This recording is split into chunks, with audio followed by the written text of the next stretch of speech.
Welcome to this explainer. Today, we are going to meticulously break down the mechanics and the underlying script structure of a really fun, highly engaging children's learning game called The Magic Alphabet Mystery. We're essentially going to look right under the hood of this source material to see exactly how a simple, everyday alphabet exercise gets completely transformed into this captivating, interactive adventure for kids. And the lessons we pull from this can be applied to pretty much any educational design. So whether you're an educator, a parent, or a game designer, mastering these core concepts is absolutely key to holding a young audience's attention. Let's get into it. Here is our agenda for today's breakdown. We'll start with Welcome to the Mystery, look at the game mechanics and steps, and then walk through Round 1, Round 2, and Round 3, before finally wrapping things up with the ultimate victory celebration. All right, let's dive right into our first phase. Welcome to the mystery. So the experience doesn't just start with words, right? It establishes the scene immediately with some very specific visual cues. It places the host behind this colorful, magical table and displays a row of large, really friendly-looking letter cards. And this is totally deliberate. By laying the cards out so clearly, the design ensures that the children have immediate visual access to the core components of the game before a single word is even spoken. This is huge because it dramatically reduces their cognitive load. It basically allows them to fully process their visual environment before the auditory instructions even begin. Now, check out this exact opening line. The game instantly casts the children as active participants. They aren't just students, and they certainly aren't passive viewers. They are master detectives. The host immediately lays out the stakes. Something magical is going to happen, a letter will disappear, and they have to use their super detective brains to figure it all out. And then it ends with a very specific instruction: close those eyes tight with no peeking. This perfectly primes them for the interactive element to come, all while giving them this really playful, empowering new identity. Moving right along to our next section, game mechanics and steps. Okay, so what's the actual engine driving this thing? The core gamification loop is broken down into 4 highly structured, repetitive steps. First up, the host displays the letters. Second, the children must close their eyes tightly. Third, there's an auditory cue, like a magical poof or a twinkle, that signals a change has happened. And fourth, the kids open their eyes to guess the missing letter. The script dictates that this process has to be read with a ton of excitement and dramatic flair, really emphasizing the closing of the eyes to intentionally build this awesome cycle of tension and release. It's this predictable loop that keeps the kids completely anchored in the game. Now let's see this in action with Round 1, First Disappearance. The game kicks off super simply, establishing a baseline with just the first 4 letters of the alphabet, A, B, C, and D. The host makes absolutely sure the kids have them memorized, asking, "Got them? Great," before telling them to close their eyes for a very suspenseful, dramatic 1, 2, 3 countdown. Using a set of 4 is a really intentional choice here. It acts as the perfect starting chunk for a child's working memory, making sure the initial challenge feels totally manageable for them. Right after that countdown and the sound of the magical poof, the host commands them to open their eyes and asks, which letter went on a vacation? I love the clever use of personification here. It's so much better than just asking some dry, clinical question about missing data. There is also a very purposeful pause built in right here. This isn't a passive experience. The host actually has to wait and let the kids shout out the answer, giving them total ownership of the discovery. And the missing letter is C. This straightforward first round is all about building baseline confidence. It ensures the kids fully understand the core mechanic before things get harder. By keeping this first removal within the very first 3 letters of the alphabet, the design basically guarantees a high success rate. It immediately hooks the child's interest through a quick, really satisfying win. The host's immediate validation right here is absolutely crucial. The game relies heavily on this dramatic exclamation.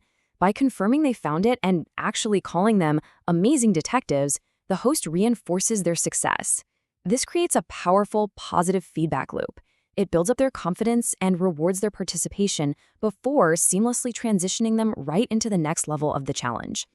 Which brings us nicely to Round 2, the second vanishing. For Round 2, the host resets the magical table with a brand new sequence of sequential letters, E, F, G, and H. The mechanics repeat. The kids are told to keep their eyes closed, and the host performs that exact same suspenseful 1, 2, 3 countdown, followed by the magical poof sound effect. Moving to this new group of letters is smart because it prevents rote memorization of just the beginning of the alphabet. It literally forces the children to apply the pattern they just learned to entirely new data. Following the sound effect, the host asks a slightly varied question. Instead of asking who went on vacation this time, the host says, "Look closely. What is gone?" This little variation in the prompt is such a clever way to keep the engagement fresh and avoid sounding like a robot. But notice how it still triggers that exact same built-in pause for the kids to shout out the answer. It perfectly maintains the established rhythm of the gameplay loop. This time around, the kids have to scan the new lineup and realize the letter G has completely vanished. Now, this requires slightly more cognitive effort than the first round because these letters are further down the alphabet, effectively rewarding their continued focus. This gradual increase in difficulty is a fundamental element of keeping the gamification loop engaging. If it's too easy, they get bored. If it's too hard, they get frustrated. This hits the sweet spot. Once again, the host's reaction is all about that positive reinforcement, but this time it specifically praises their quick observation skills, telling the kids, "You are too fast for me." I love this because it playfully elevates the kids' status, making them feel like they are actively outsmarting the magical host. It transforms a simple correct answer into this great narrative victory, which just deepens their overall investment in the game. Let's step it up a notch with round 3, Tricky Speed Up. The game introduces a very clear escalation right here. It sets up the next 4 letters, I, J, K, and L, but the host explicitly announces that this is the last round and that they are going to be extra tricky. This verbal cue is so important. It acts as a mental primer, basically telling the kids, hey, the game is changing, the stakes are higher, and you need to be on absolute high alert for this final challenge. And here we have a classic pattern interrupt. By completely skipping that slow 1, 2, 3 countdown they are so used to, the magical poof happens almost immediately after they close their eyes. The host quickly shouts, "Open, which one is missing?" This sudden shift completely breaks the established rhythm. It speeds up the pace dramatically and instantly demands an answer.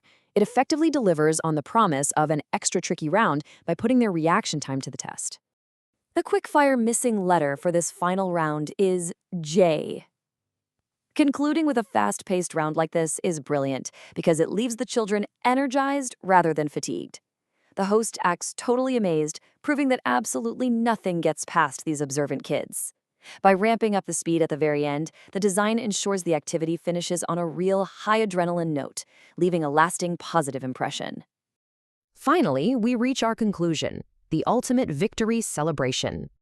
If we zoom out and look at the data across all 3 rounds, we see a highly structured, mathematically simple progression. Starting with A through D and removing C, then moving to E through H and removing G, and finally that speed round, I through L, removing J. By taking this predictable, chunked data and layering it with an engaging narrative, escalating pacing, and a super enthusiastic performance, a basic memory test is masterfully transformed into a magical mystery. The psychological closure of the whole experience wraps up with cheering and applause sound effects, which creates a real sense of accomplishment. The host delivers this empowering final line to validate all the kids' hard work. You solved every single mystery. You really are the ultimate alphabet detectives. They get to give themselves a huge pat on the back and are encouraged to keep practicing their letters for their next big adventure. It's just a perfect, positive send-off that completely reinforces the learning. As we wrap up this explainer today, I want to leave you with a quick thought experiment. Using the highly structured loop of letters, those suspenseful disappearances, and the enthusiastic validations we just analyzed together, how would you design a 4th round? Would you add more letters? Would you maybe take away 2 letters at once? Think about how you could use this exact script structure to keep those master detectives engaged and learning. Thank you so much for joining me on this explainer, and keep exploring.